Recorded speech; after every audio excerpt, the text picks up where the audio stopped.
It is the Final Word Boarding of Ascot Daily. Adam Collins with you, and next to me on Final Word co-hosting Debut. It's a man you've heard a little bit about recently, newsbreaker from the Sydney Morning Herald, Tom Decent. Welcome to the show. Hello, Collar. Pleasure. This is good, isn't it? When you and I were filming videos together, it was in Pakistan in 2022 for and now we've got you on the Final Word. I thought it was appropriate, given you're a Sydney boy. We're in the Harbour City. The Nets are behind us here. We're about to see India's optional session. It feels more a optional compulsory session, given they're all out there on the field right now doing their thing. But there is so much to get into. We're here for Morris Blackburn Lawyers, Australia's #1 plaintiff law firm, cbussuper.com.au. Get your super sorted out. More about them in a minute. Should we deal with Australia first, though? Because there is a big change to the 11. Beau Webster is going to be making his Australian debut tomorrow. Baggy green, 469, in the place of Mitchell Marsh, who you watched train this morning. So he was here earlier. He wasn't out of the squad necessarily then. But now it'll be Webster getting his chance tomorrow first thing. All the mail coming out of yesterday was that it was going to be an unchanged 11 and Mitch Marsh was going to hold that spot despite him not going great of late. But Mitch Marsh actually had his pads on and basically walked through here with them on, and we thought, he was going to have a stick. As per normal, he batted with the top six yesterday, which gives you a clue. Beau Webster batted after that.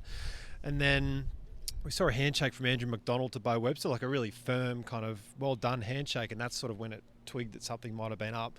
As that was happening, Pat Cummins was in there basically confirming it. As this was all unfolding, so Mitch Marsh has sort of been whisked out, and a big change made this morning, informed this morning, and Pat Cummins spoke about that today around it not being as big a deal as people might think, but just wanting to change it up for the week. But just a nice little story behind the nets, because I was standing out here and there was a couple of kids when Beau Webster walked down and they said, "Who are you?" Legitimately asked this Beau Webster while he's trying to bat and play for a test debut, "Who are you?" And that's the thing, isn't it? You go from being a Sheffield Shield cricketer, and in Webster's case, he's 31. He's been around for a really long time. It's not as though he's got, I don't know, the Stardust Sam Constas energy going on, prodigy or anything like that. He's a guy who's had to bang the door down with Shield runs and Shield wickets and Australia A level as well, of course, in recent times against India A in those unofficial test matches. But it is a little bit different, where you've got a guy who isn't going to be a household name necessarily, walking out at the SCG in one of the most important test matches Australia have played in a really long time. Absolutely. Debuted in Shield at 20 and basically wasn't in bowling seam-ups until 4 years ago, which is a great story that he has transformed himself into a genuine all-rounder. Was playing Tasmania under 19s at age 14. So this guy's been a bloody good cricketer for a long time to be on the radar. But again, to add to that, the kid said, "Oh, do you play for the Perth Scorchers?" No, he doesn't. But the point is that they're going to see a kid, not a kid, a 30-year-old out there on debut. And what a story. He's very, very excited as well. I think he even thought that this chance might not come and it might not be this test. I reckon he probably assumed that Mitch Marsh was going to get the nod, like a lot of us, really. And credit to the selectors for doing that. What do you make of it all? Well, I think credit to the way that Cummins handled the questions about Marsh's departure. They're obviously very close. They were in Australian squads together as early as Pat's first test match in 2011. And he said to me when we interviewed him on SCN, he's like, well, we don't see it being left out of the side as being a massive deal. And that's the mature approach that we've been talking about on the pod a little bit recently. Like getting left out of a Test 11 because at the end of a series and they're knackered, understandably, and that's no reflection on the Aussie team. Everyone's tired by this point of a series. It's always the way when you're playing across 5 test matches in 6.5 weeks. That making a change for this week doesn't mean the end of Mitch Marsh's career. That means they think in this particular week, they reckon fresh legs. And when you consider the Mitchell Starc piece to this, might get you to talk about the scans that we learned about this morning, that this is the right configuration for the Sydney Test match of 2025. Doesn't necessarily mean it'll be the right configuration for the first Test match of the Ashes next year, or indeed what happens in Sri Lanka, which is likely to be radically different again, or indeed the World Test Championship final, where they might want to go to a more experienced team given the high stakes nature of that contest at Lord's. So, yeah, lots to take from it, but I thought it was handled quite maturely. Definitely as well, but Mitch Marsh would love to play on that SCG deck. It does look a little bit greener than perhaps other years gone by, but we know the SCG has been batter friendly. I think it's like 7 or 8 more runs per batter in sort of the last 5 or 10 years. So, Beau Webster gets his crack, and very mature, as you say, from the selectors and how that all played out. And they're all adults in the room, except Sammy Constas, who's still, he's 19 technically, but a bit of an age gap there. Yeah, we might come to Constas in a sec because we were at Kirribilli House with him last night. Just on Starc, the other news point from today was that he did have a scan yesterday. Bring us up to speed there, and the the rejoinder to that is that Cummins is basically saying that Stark's good to go because they trust Stark to make his own decisions. Ultimately, Stark's a big boy. He's been playing for a really long time. He thinks he's good to go. They've got the cover with Webster. They didn't dispute the fact that they wanted extra bowling cover when he was asked about Webster. So this is part of the broader story. But Stark, from his perspective, feels like with the scans coming back in his favour, he's good to go tomorrow morning if he needs to be. He just doesn't want to make a big deal of it, right? He's been around the bush for a long time. He knows his body. Even when you spoke to him on radio, like he didn't want to make a big deal of it or really talk about it. Like it's just kind of like, we'll get on with business. And I think that's been his approach throughout the week. He's telling people he'll play. He's getting asked a lot about it, rightly so. He did have scans.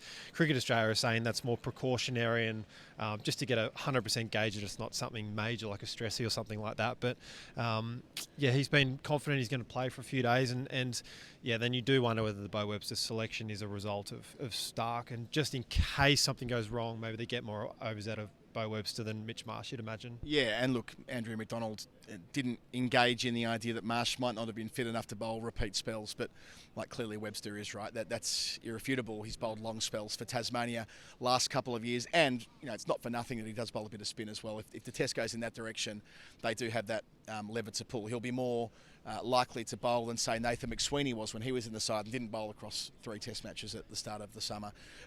Okay, let's go to last night, then we'll come to India. Last night we were at Kirribilli House at the official function with the Prime Minister, the Sports Minister and all the other dignitaries that rock up at that event each year. Always an interesting one for me, given my own history with that particular event. But of more interest was Sam Constas in the thick of things. Took a photo with Virat.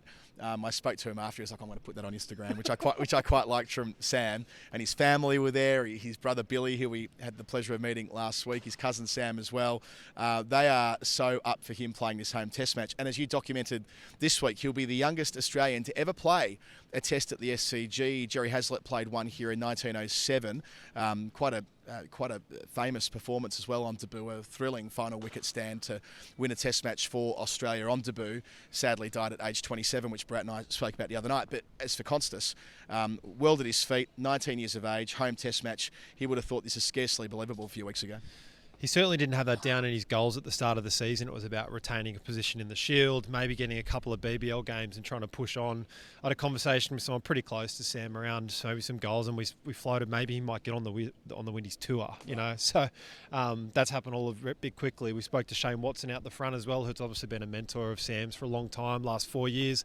He just said he's very unflappable as well. This will be a huge week for him as well. I would imagine everyone's badgering him for tickets and whatnot. Interestingly, he's staying at the team hotel this week in Double Bay, not at home. Just I don't know whether that's interesting little tidbit there that he wants to stay with the boys for the week and not at home with mum and dad. But look, aren't they enjoying the week? Like his old man getting a photo with Bumrah at the Kirribilli House last night. He said, "Hey Jasper, I'm the young bloke's dad. Any danger of a photo?" Like, how good's that? There were so many photos. At one point there was Constas, Smith, Labuschagne and Kohli having in the middle of a circle talking, and of course people were taking loads of photos of them. But yeah, he's just savouring the experience. Another bit of colour there was that he didn't have formal shoes on. Like everyone rocks up to a function like that wearing a suit or wearing number ones as it were with nice shoes, and there's Sam wearing a pair of Adidas trainers, which and his shirt untucked as well. That's no reflection on the young boy, more just that he's at a different point of his life, right? He probably saw the invitation come through and thought the polo shirt was sufficient. And of course it was. He plays for Australia. It's fine. But yeah, just again, reinforcing that this guy is living the dream on so many different fronts and seeing the way he combats Bumrah and Co tomorrow, remembering that Bumrah finished the calendar year with 72 wickets at 14.9 or something absurd. It's going to get no easier against him. But yeah, there'll be so much attention on Constas and we'll lap that up. The contrast between Australia's fairly chilled approach to this test match, and I suppose you can be chilled having won a thriller at the MCG only 3 days ago, the back-to-back test between Melbourne and Sydney, is India. Reporting in the Indian press through the week about the bake that Gautam Gambhir gave them after Melbourne, which seems fair enough to me, by the way. Appropriate at the G2. Yeah, he deserved a spray. The Indian team, the way that it all played out at the end there in Melbourne, losing 7 for 34 in that dramatic collapse to lose the test match. But Gautam Gambhir did the pressure instead of Rohit Sharma. That's point one of interest. Then he was asked repeatedly whether Rohit's playing, and he just blew it away and said, "We're not going to talk about that until we've had a look at the pitch." Most unusual, Tom, day before a test match, to not confirm. Sometimes you can say we'll sort the team out tomorrow. That's fine. But to not confirm who's going to be captain, that's unusual. Yeah, so we were in the press box looking out, and it was Jasprit Bumrah and Gordon Gambier going out for a pitch inspection, and we all thought, oh no, we've got a new captain this week, hello. And then Rohit Sharma has come a little bit later, so there was the three of them looking at the deck and speaking. But, I mean, from the body language there, it didn't seem like, Rohit looked fine, he looked okay, happy to chat with Gordon, like there's no major issue there, but deeply odd that would not be confirmed at a press conference that he's going to be your skipper and that he will play. So we'll all be watching out tomorrow morning when that happens. But yeah, like, it needs runs. If he doesn't make runs and they stick with him, I don't know what your views are, whether he should or shouldn't play, but heck of a test to be involved in. Well, it's high stakes, isn't it? And in a high stakes contest, one off in some respects, needing to win to retain the trophy.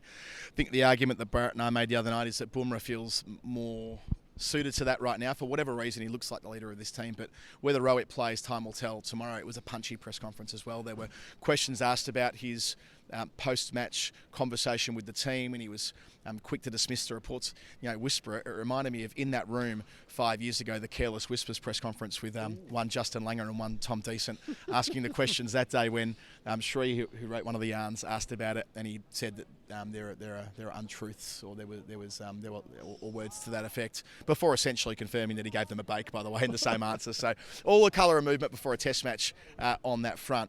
Have we covered every base? I think we probably have. Australian team, pre-game. Any more? Or maybe just one more. Does Jasprit Bumrah have enough in the tank? He has never played 5 test series before. He bowled more overs in Melbourne than ever before, at a time when they're not going to be able to rest him at all. He's going to have to give it absolutely 100% here. I just wonder whether, I think there was some stump mic stuff picking up in Melbourne, him saying, I think, Rowie said, I'll take the last wicket, and he said, I'm basically cooked, like here. So I just wonder whether this week, if the deck is flatter as it generally is, whether he's got enough in the tank to get it done this week. Yeah, and Akashdeep won't be there either. That was the other news out of the Indian press conference. He's not pulled up after Melbourne, so there'll be a change in the setup with India. We don't know how many changes. It could be myriad changes. They could change the configuration the way they did at Melbourne as well. All to be played for. We'll be here every single day. Mentioned off the top, Morris Blackburn lawyers. If you want to hear their story, that'll be on the next Storytime edition in greater depth, and they're Australia's #1 plaintiff law firm. cbussuper.com.au. Get your CBus Super sorted out in 2025. It's the new year. Why wouldn't you get your super sorted out? You've got these checklists of banal things that one does. New Year's resolutions. I will go to the gym more often. I will, drink less booze in January, whatever it is. Do something that's going to sort your future life out. Get your superannuation under control. cbussuper.com.au. Their past performance, outstanding as it is not a reliable indicator of future performance. Tommy, you've been brilliant on debut. We'll have you back. Enjoy your home test match. Big deal for you, coming in, strutting about, doing the test at home. You'll enjoy the next 5 days. Can't wait. Friends and family all here, and lunatics in the stands wanting to have a drink during play. So no, all professional until 5:30. And then we'll find everyone who wants to join us in the pub. Live show, Night 5, Simon Kadich, Glenn Maxwell, Comedy Store. It's about 200 metres that way. So if you're coming to the cricket on day 5, or if you're not, come along for Maxie's book launch with Simon Kadich riding shotgun for that, and Kat, one of the best people in cricket. It's going to be a lot of fun. This has been the Final Word Daily, Border Gavaskar Daily. Adam Collins, Tom Decent. Cannot wait for tomorrow.